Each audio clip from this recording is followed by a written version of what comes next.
Monarch legacy of monster season 2 का teaser finally आ चुका है और अगर आपको लगा था कि सीजन 1 में सब कुछ रिवील हो चुका है तो ट्रस्ट मी, ये टीजर उससे 10 गुना ज्यादा डेंजरस है। सबसे बड़ा क्वेश्चन तो ये है कि ये टाइटन एक्स कौन है? क्या ये बायोलांटे है या फिर सार्क्टोपस जिसका आधा बॉडी शार्क का और आधा ऑक्टोपस का है, या फिर ये कोई बिल्कुल ही नया काइजू है? क्योंकि मॉन्स्टरवर्स में काइजू की एंट्री होने वाली थी, ऐसी न्यूज पहले आ चुकी है, तो इसके होने के चांसेस तो हैं। अब इस वीडियो में हम टीजर के हर हिडन डिटेल्स, हर फ्रेम का मतलब और सबसे इम्पोर्टेंट नए टाइटन एक्स की मिस्ट्री का फुल ब्रेकडाउन करेंगे। So sit back and enjoy the video. So teaser start होता है एक्सिस मंडी से, जहां पर हम ली शॉ को देख सकते हैं। अब ये सीन सीजन 1 का वही सीन है जब Lee Shaw, Cate Randa and May accidentally Axis Mundi में गिर गए थे साल 2015 में। तो उस वक्त ली शॉ जिस लोकेशन पर पहुंचा था, ये वही सेम लोकेशन है। फिर अगले सीन में ये जो सारे ग्लोइंग स्पॉट दिख रहे हैं, ये एक्सिस मंडी में ओपन हो रखे रिफ्ट्स को रिप्रेजेंट करते हैं, जिन्हें ली शॉ पहले सीजन के अंदर डिस्ट्रॉय करते हुए आ रहा था। इसके बाद हमें एक आवाज सुनने को मिलती है, द वर्ल्ड हैज चेंज्ड। ये आवाज ली शॉ की ही है और मुझे लगता है कि जब उसे इस सीजन में एक्सेस मंडी से वापस सरफेस वर्ल्ड में लाया जाएगा, तब वो केइको और बाकी सबको एक्सेस मंडी में उसके साथ जो कुछ भी हुआ था या उसने जो कुछ भी वहां पर विटनेस किया उसके बारे में बताएगा। तभी ये डायलॉग आएगा। फिर सीन स्विच होता है और हमें स्कल आइलैंड का एक शॉट देखने को मिलता है, जहाँ एक बोट में 3 लोग आइलैंड की तरफ जा रहे हैं। इनमें से केइको और केंटारो को पहचानना तो ईजी है, लेकिन तीसरा जो बंदा है वो थोड़ा अनक्लियर है अभी। अब ये लोग स्कल आइलैंड जा रहे हैं, इसके पीछे एक रीजन हो सकता है कॉन्ग, जिसे हम अगले ही सीन में देखेंगे भी, या फिर स्कल आइलैंड में कुछ ऐसा हुआ है जो मोनार्क के रेडार तक पहुंच गया है। कॉन्ग बेचारा शांति से अपनी नींद पूरी कर रहा था, लेकिन इस आफ्टर शॉक ने उसे भी डरा दिया। और अगर कॉन्ग डर गया है तो मतलब थ्रेट काफी खतरनाक है। बट ये बिल्कुल वही इफेक्ट है जो किसी रिफ्ट को ब्लास्ट करके क्लोज करते टाइम होता था। सो पॉसिबल है कि यहाँ पर कोई टाइटन पैसिफिक ओशियन के अंदर से बाहर आया हो एंड उसके आने की वजह से वो रिफ्ट कोलैप्स हो गया हो। लेकिन जो भी ये चीज़ है, ये गॉडजिला नहीं है, थ्रेट और भी ऊंचे लेवल का है। फिर अगले सीन में हम देखते हैं कि बिल रैंडा, केइको एंड शॉ एक केव के अंदर होते हैं और वो लोग किसी चीज को देखकर पूरी तरीके से शॉक हो गए हैं और इनके साथ यहाँ पर एक लड़की भी होती है।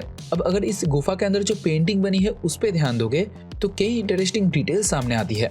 पेंटिंग के एक साइड में एक पूरी कॉलोनी बनी हुई है जहाँ पर विलेजर्स का घर है, वो लोग खाना बना रहे हैं और कुछ लोग डांस करते हुए नजर आते हैं। और इसी पेंटिंग के दूसरी साइड पर केओस मचा हुआ है। यहाँ पर एक मॉन्स्टर का इमेज बना हुआ है जिसे अभी के टाइम पे टाइटन एक्स कहा जा रहा है। इस इमेज में ये क्रिएचर समुद्र से बाहर निकलने की कोशिश कर रहा है और कुछ लोग उसे वहीं पर रोकने की कोशिश कर रहे हैं।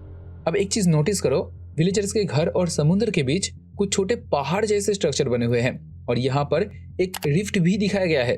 तो मेरे ख्याल से ये एक सैक्रिफाइस रिचुअल हो सकता है जो ये लोग अपने गॉड के लिए परफॉर्म करते हो। अब गॉड का मतलब कौन हो सकता है ये तो तुम्हें समझ में आ गया होगा, लेकिन ये गॉड उस रिफ्ट से बाहर आता है और लोगों की दी हुई चीजों को अपने साथ लेकर जाता है। लेकिन इस पेंटिंग में उनके भगवान की जगह इस मॉन्स्टर को अपेयर होने के कारण ये एक वार्निंग साइन है। बट ये केव, ये पेंटिंग स्कल आइलैंड की नहीं लगती। ये एक नया मिस्टीरियस विलेज है जो सीजन 2 में इंट्रोड्यूस होने वाला है और मेरे कैलकुलेशन के हिसाब से ये इवेंट 1955 के बाद का है, क्योंकि 1955 में बिल रैंडा ने हॉलो अर्थ को लेकर अपनी पहली थ्योरी डेवलप की थी।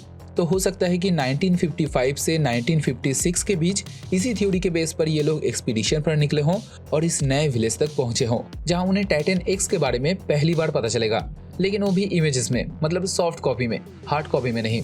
तो ये सारी इवेंट्स 1955 से 1959 के बीच हुई होंगी, क्योंकि इसके बाद 1959 के बाद केइको इन लोगों के साथ नहीं होने वाली, क्योंकि इसी साल वो कजाकिस्तान के एक पावर प्लांट से मिस्टीरियसली गायब हो जाती है, जो हमने सीजन 1 में ऑलरेडी देख लिया है।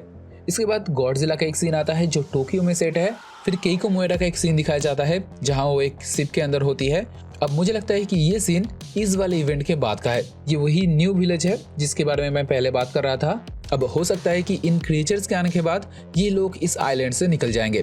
खैर, इस थ्योरी को लेकर हम बाद में बात करेंगे, लेकिन इसके बाद हमें पहली बार टाइटन एक्स का क्लोजअप देखने को मिलता है। उसकी डबल आइरिस वाली आंखें, खतरनाक और स्केरी आईलैशेस और बायोलुमिनेसेंट बॉडी सब मिलाकर उसे काफी खतरनाक बना देती है। इसके बाद टीजर में हमें एक कुआं दिखाया जाता है जो कि मुझे लगता है केइको के बचपन का सीन होगा। इसके बाद ये वाला सीन आता है जहां पर एक रिफ्ट को ओपन किया जा रहा है अब ये एग्जैक्ट वही लोकेशन है जहां पर सीजन 1 के एंड में Cate, Keiko and May Axis Mundi से वापस सरफेस वर्ल्ड में आई थी इसी रिफ्ट के थ्रू। मतलब ये सीन स्कल आइलैंड का ही लोकेशन है। यहाँ पर आप वही चॉपर एंड कुछ स्ट्रक्चर को देख सकते हो जो अभी के टाइम पे खंडर बन चुका है। लेकिन सीजन 1 के एंड में ये एरिया ऐसा डैमेज्ड नहीं था, तो फिर यहाँ पर हुआ क्या? इसका आंसर है कॉन्ग। सीजन 1 के एंड में हमने देखा था कि कॉन्ग एपेक्स फैसिलिटी के बहुत ही पास आ जाता है क्योंकि यहाँ पर टाइटन लूर गैजेट को एक्टिवेट किया गया था। तो सीन कट होने के बाद यानी सीजन एंड होने के बाद कॉन्ग ने इस पूरी जगह को तहस नहस कर दिया, जैसा कि हमें टीजर में आगे देखने को भी मिलता है। फिर ये हादसा होने के बाद केइको और बाकी लोग मिलकर एक बार फिर से इस रिफ्ट को ओपन करने की कोशिश करेंगे ताकि ली शॉ वापस सरफेस वर्ल्ड में आ सके, जैसा कि यहाँ पर हो रहा है। लेकिन इस बार कहानी उल्टी पड़ जाएगी। इस बार टाइटन लूर गैजेट को एक्टिवेट करने से सिर्फ एक्सेस मंडी का रिफ्ट ही ओपन नहीं होगा, बल्कि एक दूसरी दुनिया का रिफ्ट भी खुल जाएगा। जो हमें पता है कि दूसरी दुनिया मतलब हॉलो अर्थ की बात हो रही है यहाँ पर, और इसी रिफ्ट के थ्रू टाइटन एक्स की यहाँ पर एंट्री होने वाली है, जिसे ली शॉ यहाँ पर खुद विटनेस करेगा और बाद में सरफेस वर्ल्ड में आकर सबको इस नए खतरे के बारे में इन्फॉर्म करेगा। अब सीधी सी बात है, जब रिफ्ट स्कल आइलैंड में ओपन हुआ है तो ये टाइटन भी सीधे इसी लोकेशन पर पहुंचेगा और यहीं पर हमें कॉन्ग के साथ एक पॉसिबल फाइट देखने मिल सकती है। इसके बाद केट का एक सीन आता है जहां पर ये भी स्कल आइलैंड का ही सीन लगता है और हो सकता है यहाँ पर ये सीन भी मर्ज होगा। ये लोग हो सकता है टाइटन एक्स को यहाँ पर पहली बार अपने आंखों से देखेंगे। फिर आता है इस विलेज का सीन जहाँ कुछ रिचुअल चल रहा है, वही सैक्रिफाइस रिचुअल जैसा कि उस पेंटिंग में था, लेकिन इस बार केइको एंड उसकी टीम इसे लाइव देखने वाले हैं। बट यहाँ पर हालात बिगड़ जाएंगे। हो सकता है कि वो टाइटन एक्स पानी से सीधे बाहर आ जाएगा या फिर ये छोटे छोटे जो क्रिएचर्स हैं वो इन विलेजर्स के ऊपर अटैक कर देंगे, जिसके बाद ये वाला सीन होगा एंड ये लोग यहाँ से निकल जाएंगे, जैसे कि मुझे लगता है। फिर एक हेलीकॉप्टर का सीन आता है जो स्कल आइलैंड की तरफ जा रहा होता है, लेकिन उसके अगले सीन में हमें केट, केंटारो एंड मे दिखते हैं। ये भी हेलीकॉप्टर में ही होते हैं, लेकिन ये अलग सीन है। यहाँ पर ये लोग स्कल आइलैंड से वापस आ रहे होते हैं और फाइनली आता है ये वाला लास्ट सीन जहाँ पर पहले तो एक व्हेल को दिखाया जाता है और उसके ऊपर ये मॉन्स्टर। अब सोचो जरा इसका साइज क्या होगा और ये दिखेगा कैसा। We are all excited to see that. अब मैंने जो पोल डाला था उसमें ज्यादातर लोगों ने इसे सार्क्टोपस कहा है और ऑनेस्टली इस सीन को देखकर ऐसा ही लगता है कि ये उसी टाइप का कोई टाइटन होगा, लेकिन ये डिस्ट्रॉया नहीं हो सकता क्योंकि कुछ लोग इस टाइटन को डिस्ट्रॉया बोल रहे थे। तो मैं क्लियर कर दूं, डिस्ट्रॉया का ओरिजिन ऑक्सीजन डिस्ट्रॉयर बॉम्ब से जुड़ा हुआ है। अब मॉन्स्टरवर्स में इस ऑक्सीजन डिस्ट्रॉयर का इवेंट 2019 की movie Godzilla king of the monster में हुआ था एंड उस मूवी की टाइमलाइन भी 2019 में सेटअप थी। लेकिन ये टाइटन एक्स लाखों साल पुराना क्रिएचर है। केव पेंटिंग में जैसा इसका रूप दिखाया गया है, यहाँ पर भी ये ऑलमोस्ट वैसा ही दिख रहा है, सिमिलर, एंशिएंट और प्रिमिटिव। मतलब ऑक्सीजन डिस्ट्रॉयर बॉम्ब के बहुत पहले से ये क्रिएचर एग्जिस्ट करता आ रहा है, इसीलिए ये डिस्ट्रॉयर नहीं हो सकता बल्कि कोई और नया टाइटन होगा जिसका प्रॉपर रिवील हमें सीरीज में ही पता चल जाएगा। हाँ, अगर लेजेंडरी पिक्चर्स ने उसकी ओरिजिन ही चेंज कर दे तो फिर वो अलग बात है, लेकिन डिस्ट्रॉय की कंप्लीट ओरिजिन वाली वीडियो मैंने पहले ही बना रखी है, डिस्क्रिप्शन में लिंक दिया हुआ है, देखोगे तो सब कुछ क्लियर हो जाएगा।